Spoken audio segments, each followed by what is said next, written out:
দার্জিলিং এর সবথেকে oldest heritage property. এখানে আউটডোর ডেকে বসে বা ঘরে বসে বসে ফুল রেঞ্জ কাঞ্চনজঙ্ঘার ভিউ এনজয় করতে পারবে। আর দেখো, হোটেলে দাঁড়িয়ে দাঁড়িয়ে আমি পুরো মল রোডটা দেখতে পাচ্ছি। কি দারুণ না? যারা আমার ভিডিও ফলো করো তারা মোটামুটি জেনেই গেছো আমার যে কোনো হেরিটেজ প্রপার্টি ভীষণ পছন্দের। তাই এবার চলে এসেছি দার্জিলিং এর সবথেকে পুরনো কলোনিয়াল হোটেল উইন্ডমের, যেটা স্ট্যাবলিশ হয়েছিল 1880-তে। মল রোডের ওপর বিশাল বড় একটি প্রপার্টি। এই দেখো, মল রোড থেকেও কিন্তু এই হোটেলটা দেখা যাচ্ছে।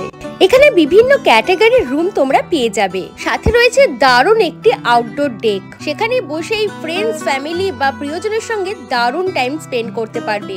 সাথে চলবে লাইভ মিউজিক। এছাড়াও রয়েছে বিশাল বড় ডাইনিং হল, রয়েছে কার পার্কিং এরিয়া। আর এখানকার বাংলোগুলো কিন্তু দারুণ সুন্দর। সত্যি বলতে দার্জিলিং এ এসে এখানে যদি একবার স্টে করো, তোমাদের বাইরে আর কোথাও বেরোতে ইচ্ছা করবে না। হোটেল থেকেই কাঞ্চনজঙ্ঘার ফুল রেঞ্জ ভিউ পাবে, এন্ড হোটেলে বসে বসে তোমরা ম্যাল রোড দেখতে পারবে। আর কি চাই বলো? এখানে বিভিন্ন রুমের ট্যারিফ আলাদা আলাদা রয়েছে, তাই আমি ফোন নাম্বার দিয়ে দেবো। ট্যারিফ জানতে হলে ওদের ফোন করে জেনে নিও। তো ঝটপট দার্জিলিং এর প্ল্যানটা করেই ফেলো, আর এখানে একবার স্টে করে দেখো, দারুণ লাগবে। আজ তাহলে চলি, দেখা হচ্ছে নতুন কোনো ঠিকানায়।